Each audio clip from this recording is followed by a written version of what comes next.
best behavior. Alhamdulillah Rabbil Alameen, wassalatu wassalamu ala ashrafil anbiya'i wal mursaleen, nabiyyina Muhammadi wa ala alihi wa sahbihi ajma'in. Amma ba'du, assalamu alaikum wa rahmatullahi wa barakatuh. And welcome to our Fiqh Hour. Destination, Masjid Umar, or should I say Masjid-e Umar. Not sure what Masjid A and Masjid B and Masjid C and Masjid D are, but we are at Masjid-e Umar, alhamdulillah.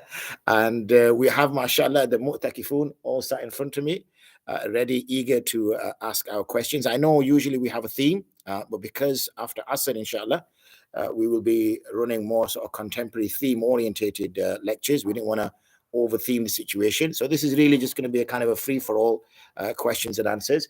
Two questions, obviously, that we've already got in. Gives enough time for the brothers here to sum up some questions. First question was, let me just read it out.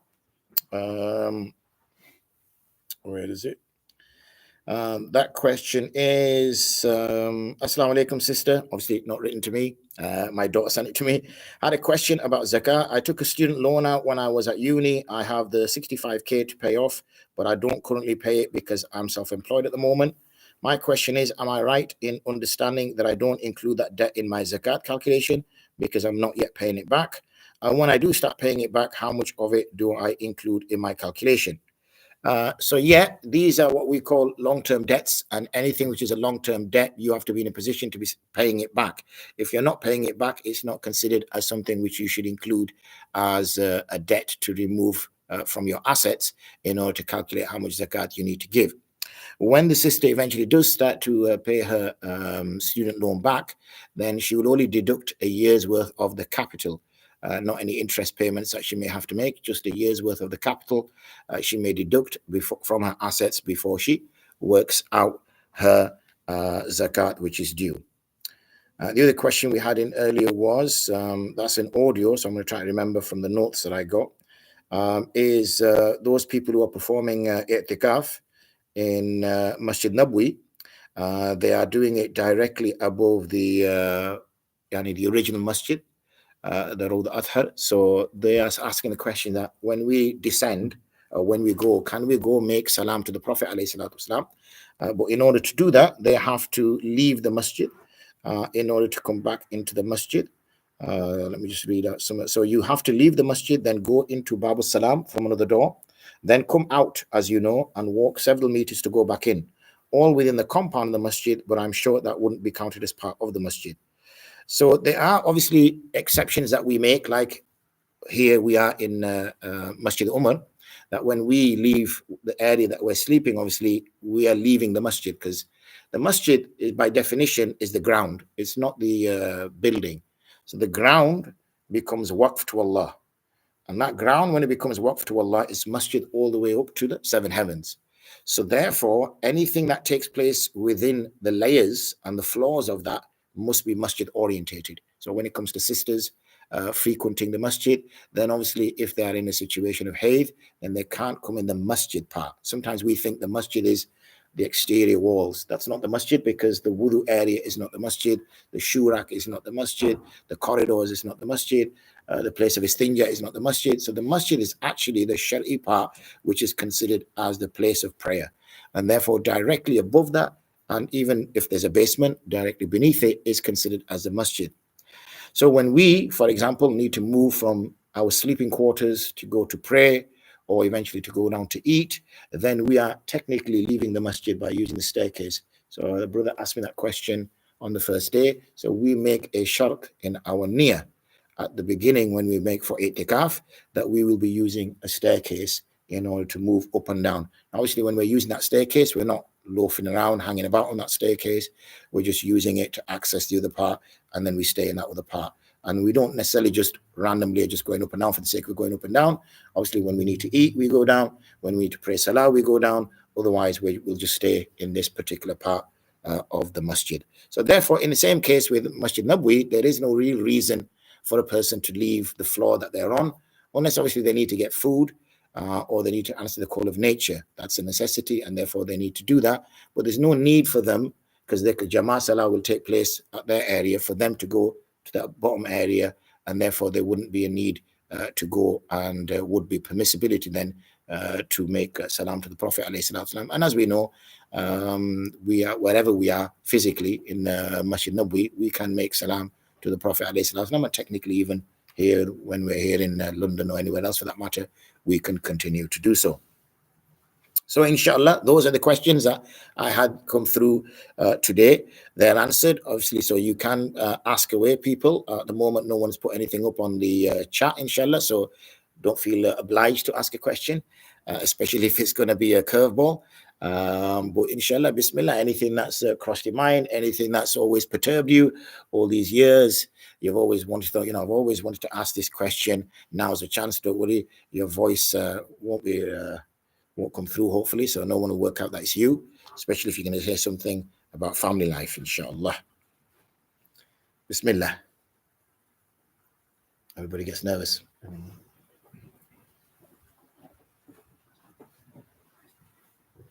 Alhamdulillah. No?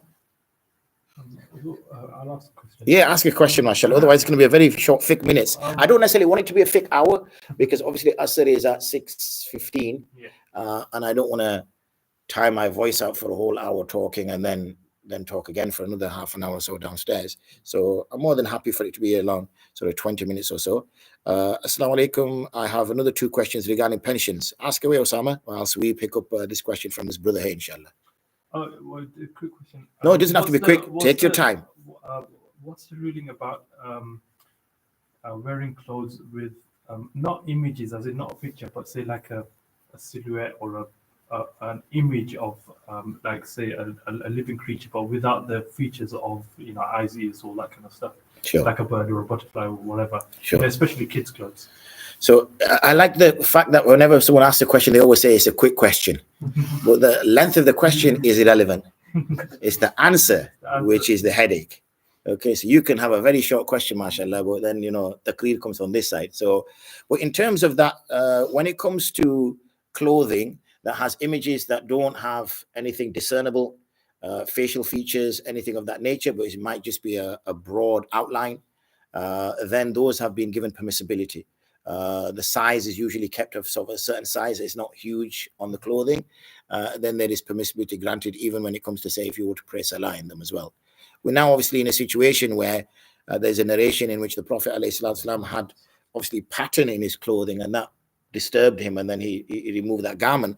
Clothing was very simple in his time. Now, obviously, clothing is very complicated in our time. So therefore, we take that little bit of a license more so than, say, in the time of the Prophet ﷺ.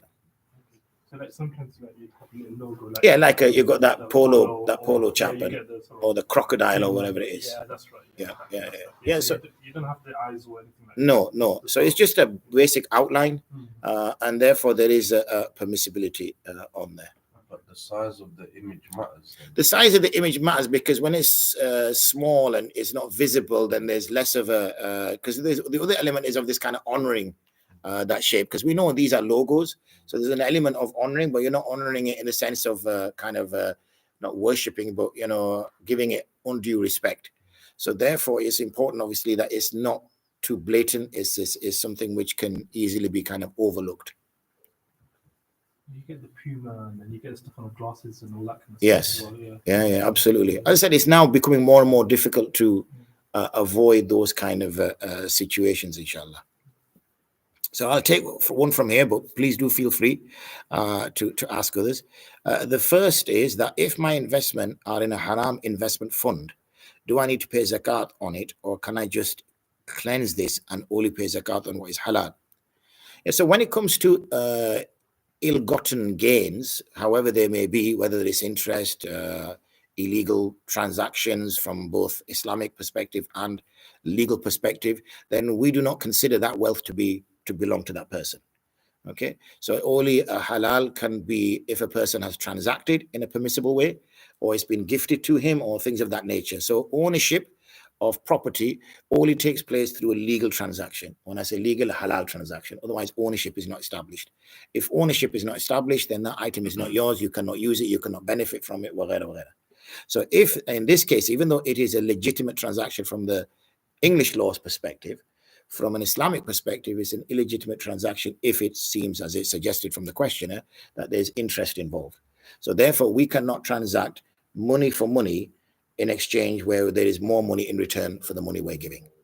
Okay, so therefore that's what has to be avoided. If it's a money for money transaction where I give £10 and someone gives me £20 and there's nothing that's involved apart from that, then that transaction is impermissible because it has to be like for like, equal for equal. So therefore that money, as it's not considered ownership of the individual, that will be given away without any near of reward. And that's usually given to those people who are also the fuqara, the miskin, that are eligible for zakat. But remember, there's no intention of reward here because it was not legitimate for you to have in the first place. And our zakat is all you do on what is halal. The second is my pension has probably been in many different types of haram investment funds over the years. How do I cleanse? Not sure how far I will be able to go back. Yeah, I was dealing with a very similar situation with a sister. Alhamdulillah, we worry so much about our financial state that, we invest and we put money in so many different things. There was this one particular chap who's now quite elderly now and is becoming a bit absent-minded and maybe dementia settling in. And he totally forgot about an investment that he had. And that investment was, 6 figures. And he'd forgotten about it. So now his family are trying to, sort things out before he passes away. And so I asked her, she's an alima as well. So I said to her, okay, you have to work out the haram element of the investment. So she goes, would you like to have a look at that? So she sent screenshots of the fund, and the fund was invested in about 28 or 29 different pots. So, and each now to try to unpack each one of them, this has been for like 30 years or something like that. So it becomes difficult. And that's the thing is that, we then sort of say, well, now it's difficult for me to work this out. But every single transaction we make, we are supposed to be assessing the halalness of it. Every single transaction. So then it's not that it piles up this huge monster. And now we're sort of, getting close to the final whistle. We're now getting close to moving on. And now we're looking back at all the, transactions that we've been involved in, all the different things, and now trying to halal them because it's very, very difficult.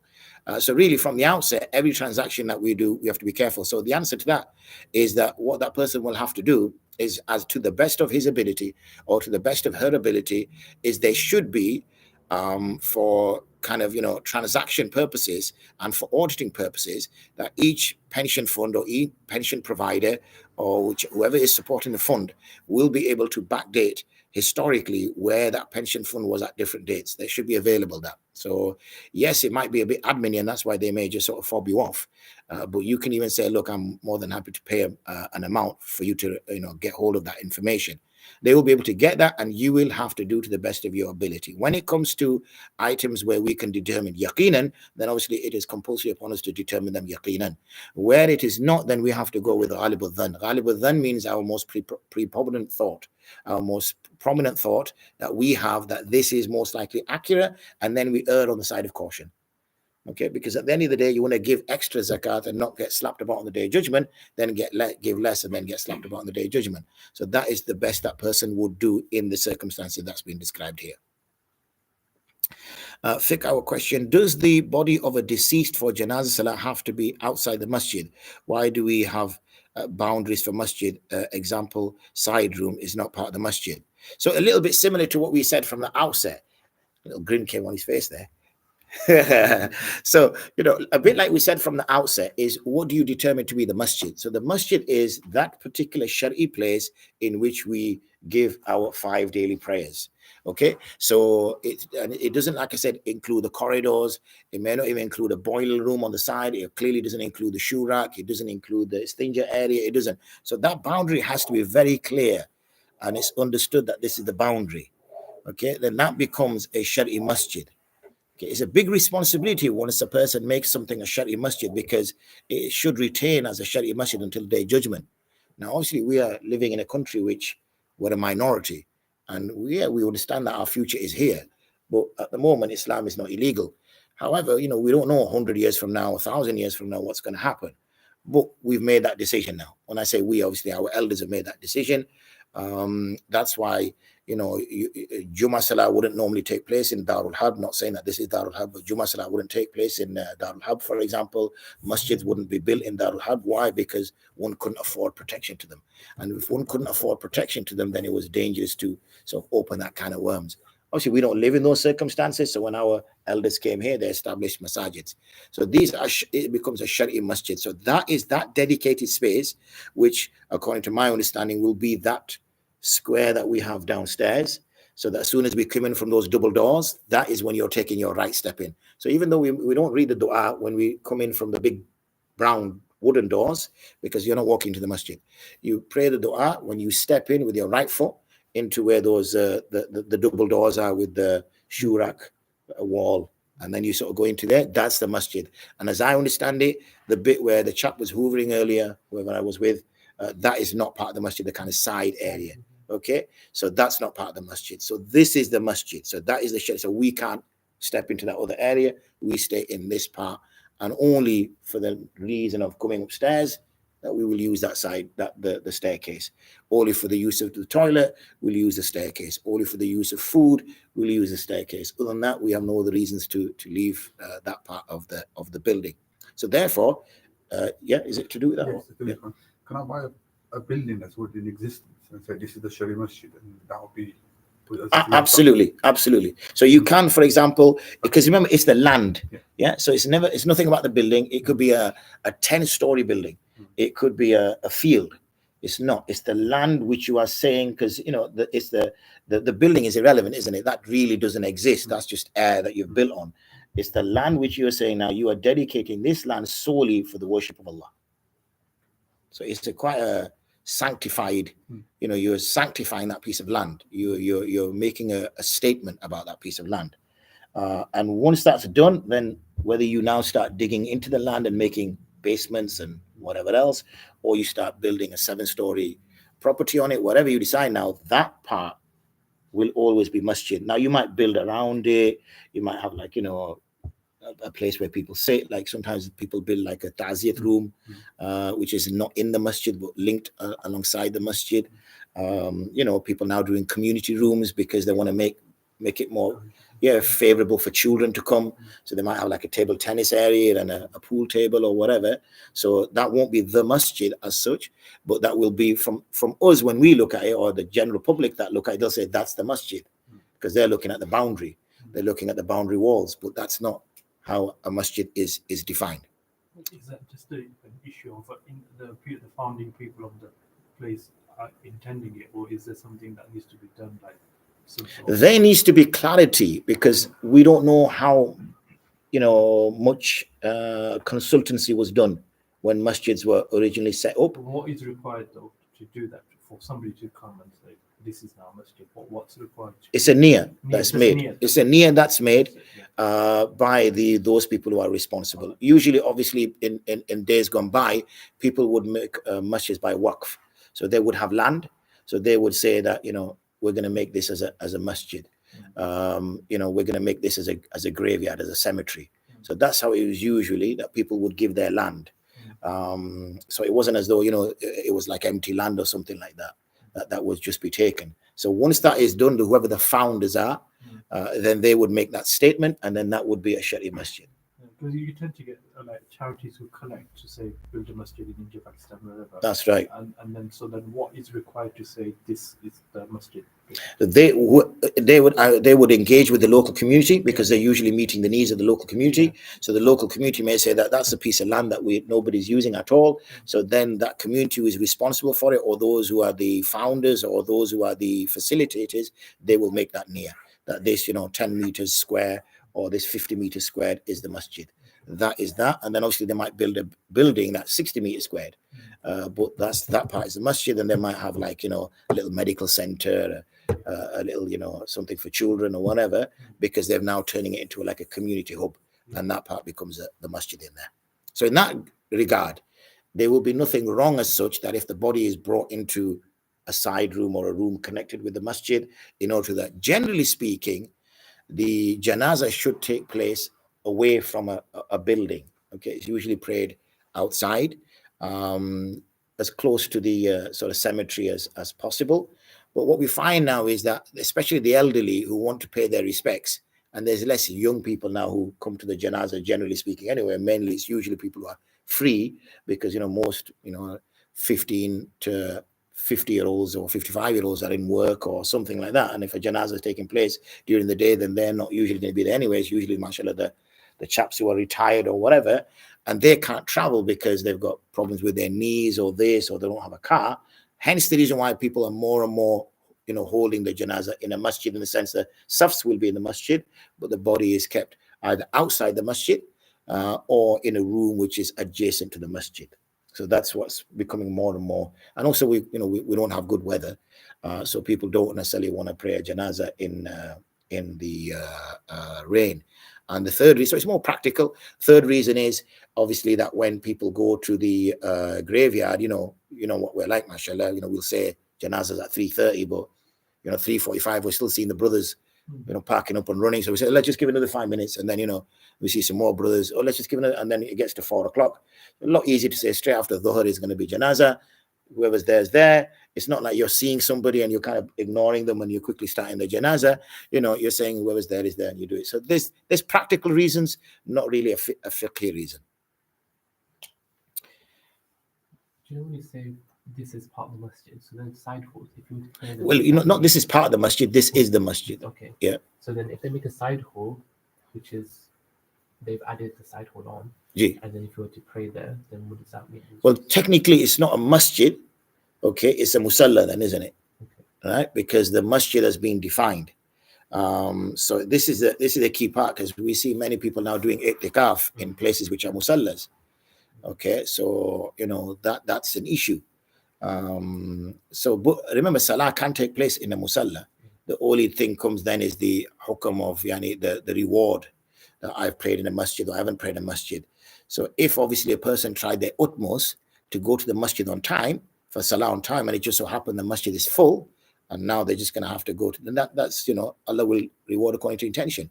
But if a person's coming in lastminute.com, and then obviously the only space he gets is near the shurak or in these other side rooms, then it's questionable, isn't it, that should he get the reward for praying in a masjid, or should he just get a reward for at least praying bil jama'ah?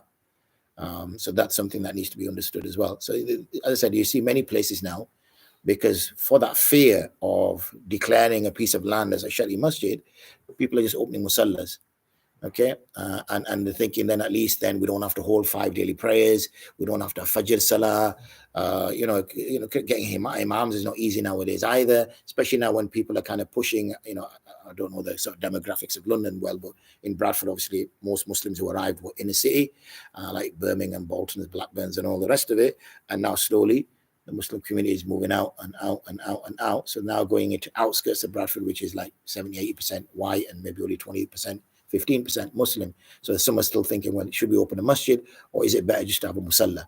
Because we don't know how the community is going to take it, how they're not going to take it. In that way, we can still meet the objectives, but at the same time, not have to take that risk that if it doesn't really work out, the masjid is not really, then we could change into an academy. We can change into a maktab. We can. Do you get what I mean? There's more flexibility.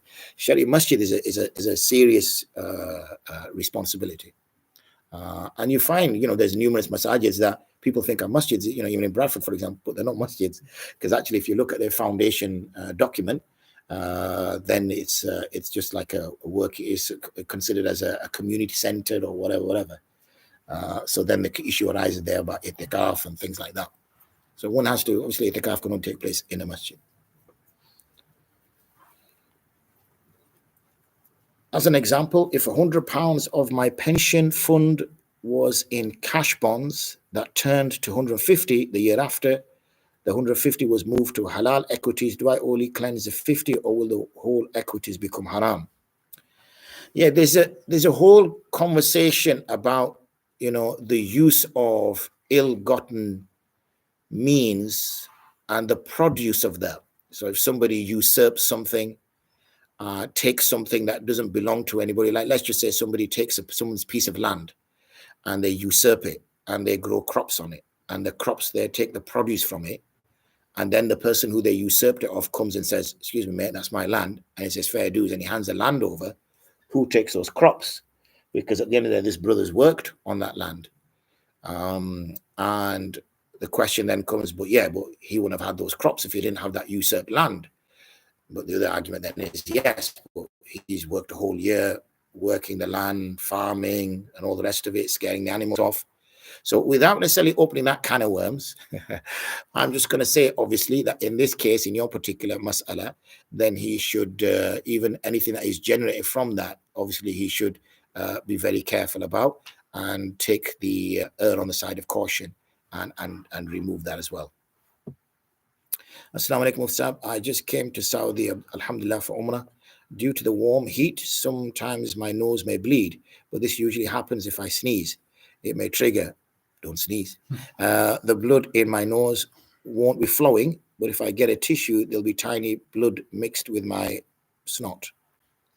But it won't be flowing, the blood. This happened last 2 Fajrs. I do wudu before the namaz, but when I'm in Saf, it happens, and it's obviously really hard to do wudu in Masjid Haram, and in Masjid Nabwi, as it is usually busy, and only way to do wudu is outside.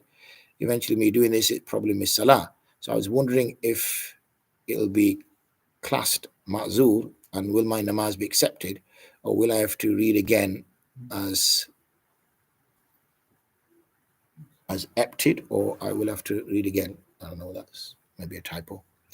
The thing is obviously you mention here that there's no blood which flows. So maybe just avoid putting the tissue anywhere near the nose. If there's nothing there, and you're only triggering this by putting a tissue inside your nose, and then you're looking at the tissue, then that's the issue. So I would avoid that. The only way a person can become ma'zur is if the whole duration of a salah time, they don't have enough time to remove the najasa and perform wudu and perform that salah. So about 15 minutes. So if, for example, Asr time starts at whatever, 5:30, let's just say, and Asr time is still, say, 7:30, a person only becomes ma'zur that if in those 2 hours, there's not a 15-minute gap for that person to go, remove the najasa, make fresh wudu, and then offer that prayer. There's no 50 minutes at all ever, then he will be classed as ma'zur, because it's impossible for this person to free themselves from najasa and then perform ablution and then perform salah.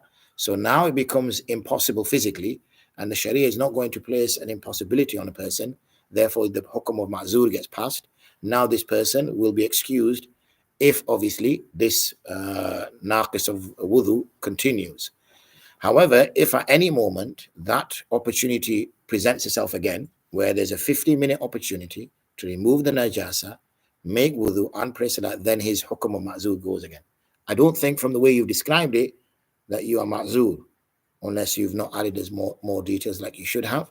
But I think the more issue you have here is that, if you sneeze, don't put tissues up your nose or anything like that. That will save a lot of problem, because then it's not going to put you into doubt as to whether there's flowing blood or not flowing blood, or whether this is just something that you caught on your tissue. And make dua for us all whilst you are in the Haramain. So alhamdulillah, 30 minutes, I'm happy with that. So if we don't have any more questions, which I'm sort of suggesting, go on. No, I'm kidding, genuinely. Fire away. Listening to what you were saying earlier about the boundary of the masjid, and then just talking about what we asked you yesterday about the staircase. Yeah. So the staircase, or downstairs, for example, has the shoe rack area, which is that included in the intention when we say the staircase? That's right. So when you're making the niyyah, you're making the niyyah for the accessing the masjid, which you're accessing from those doors, like I mentioned, the wooden doors as you go in, and also to access the place where we go to eat. So that's your niyyah when you made it, even though you may not have articulated exactly, this part, that, but whatever. Obviously, Allah knows your niyyah. The reason why you're mentioning it is that you want to access those 2 areas. So anywhere along that. If we start wandering off towards the shop, the little shop in the corner, if we're sort of wandering off to the exit doors, then obviously that's problematic. We'll try to look at it in as positive way as possible, that you forgot your way and you sort of took a few extra steps and then realized that the doors were on your right, or the hunger was hitting you and you just saw the honey and your eyes lit up. We will try to interpret it in the best possible way, but obviously now we're going outside of boundaries. Hence the reason why you see they put that wooden benches across there, that even though arguably we're in one room, that part is not part of the boundary of the masjid. So therefore, we just, because all these 3 floors are masjid. Even downstairs, just be wary. Where we eat, where the curtain is, that's not part of the masjid. So it might be an idea to put like a. Janaz. Is there something there? Hey, okay. Just keep an eye out, because I'm. 2 room also we use for the ladies. Ji, Downstairs overflow, behind, desk. Ji, That's ji. also we use for the ladies. Ji. And the side room downstairs in kitchen, Ji, ji. there's a 2 room also we use Okay. ladies. Okay. And Janaz on front. Bilkul. So there's just be careful that you don't go too far that way. That's the only thing to be. Yeah. Is it? Yeah. All right. There you go. That's, There you go. near the clock. Yeah. There's a sign. Okay. After Salah, they do the collection near the shoe area. Is it? No. You can't go. No, because your near now is not to. Yeah. Your near is not to access upstairs, is it now? Your near now is to give some sadaqah. Okay. So your near is changing. Okay. Our near is sleep, ibadah, eat. Yes. That's it. That's why we're moving up and down. So if you could just And make we're sure- allowed to sleep. just keep it Yeah, we're allowed to sleep. Well, we're not allowed to do ibadah. We're instructed to do that part, and we're allowed to eat. So for the reasons we're moving are all what we're permitted and obviously required to do. We're required, if we don't sleep, trust me, as they were picking up, mashallah, from the video yesterday, they were saying, Musab, even your eye bags had suitcases, man. I said, yeah, I slept like 30 minutes, man. Give a guy a break. You got no makeup artists here. You got no costume. And then you're dissing me. So, so obviously we need to sleep. We need to eat. And obviously we go to prayer, because that's the main area to pray, because until that masjid is full, then we can start making stuffs here. Otherwise, we can't start making stuffs here when that masjid is empty. So therefore, we move for that. And obviously we need the bathrooms. So they're the 4 areas that we need. And because they're the 4 areas that we need, that's where we need to go. So if you need to go to the bathroom for something else, then I don't know, to look in the mirror. Is there a mirror in there? I don't know if there's a mirror in there. Or is there no mirror in there? downstairs. Okay, that's it. You see, no one needs to be pruning themselves. I don't know why I looked at you, because it's always the old guys who look at themselves, isn't it? So if, say, you need to look in the mirror for whatever reason, then make the niyyah to go to the toilet. And then obviously sit on the toilet, do his thing, and then look in the mirror. Do you get what I mean? Don't go with that intention that I want to look in the mirror, because, that's not where you've been given permissibility. You've been given permissibility to go to use the toilet. So use the toilet, and if 1 or 2 drops come out, at least, and then you can look in the mirror and come back up. But obviously there's no mirrors anyway, so you can't do that. Similarly, when it comes to ghusl, the only ghusl that's permitted is janaba ghusl. No other ghusl is permitted. So even Jummah, Salah, no ghusl. You're feeling too hot, which I don't think anybody is. Everybody's talking about how cold it is. So there's no need to, for that reason either. Yeah, we've got a donation box going down the stairs. I don't even see it. Yeah, that's not a problem. So so even in times gone by, obviously, alhamdulillah, we get looked after. We have such nice catering downstairs. In days gone by, there was no food in the masjid. So in days gone by, the husband would go home and his wife would prepare it for him, and he would go home and he'd pick the food up. But if he went home and he gave salam to his wife and asked how the kids out there and picked some letters up or mail or on the way in, then that's permissible for him. But he never went with the intention to pick the letters up. He never went with the intention to give salam to his wife. He never went with the intention to give to the kids. He went with the intention to pick his food up, which is permitted to do. But then once you're there, you can do that. Then similarly, when he's walking back along the way, somebody gives him salam, he gives salam back. Obviously, he shouldn't sit and start talking to them. So if he's saying, look, brother, I want to talk to you, say, look, talk to me whilst I'm walking to the masjid. So similarly, when we're going up and down corridors, if someone wants to talk to you, just say, brother, talk to me whilst we're going up the stairs. Because now just by standing near the shoe rack, you're not actually on your way to the prayer hall, are you now? You're actually having a conversation, so your niyyah has changed again. So that's, you just got to keep it reminding yourself, and just keep pushing yourself. If you did do something that you're not supposed to say, don't say anything now, because I don't want to pass a fatwa live on here. If you've done anything naughty, then obviously the itikaf is annulled. So don't say anything that you've done or haven't done, because I don't like breaking people's hearts. I'm just a nice guy. Right. So anyway, I don't know if the brothers put some more. So I was it is best to cancel my pension, as the haram cash bonds will forever be invested in my equities. I will, of course, only be able to access this at 55, 57 at the earliest, and therefore can't cleanse the bonds. Absolutely. That would be the first thing to do. is to transfer this. I don't know if you see many pension providers now are becoming a little bit au fait with the Muslim community. So they have, even the New York Stock Exchange has an Islamic bond. There's a lot of American and European stock markets now that have bonds that are based on Islamic principles. So they'll use sukuk rather than bonds. So, there may be a possibility. Speak to your pension company first. They may be able to transfer it. If not, take out private pension. There's many pension providers, alhamdulillah, now in this sector that are trying to provide halal versions. Might have a long answer, so it's okay if you can. Yeah, bismillah. Something I wondered, Salah, why is it a thing where, for example, the different madhhabs, there's different ways of praying? I would assume that something like Salah, there's just like one specific way. Sure. Did it, this is how we should do it. Bilkul. There is the basic principles of everything are exactly the same. So standing, ruku, prostration, nobody prays Surah Fatiha in tashahud. Nobody prays tashahud in qiyam.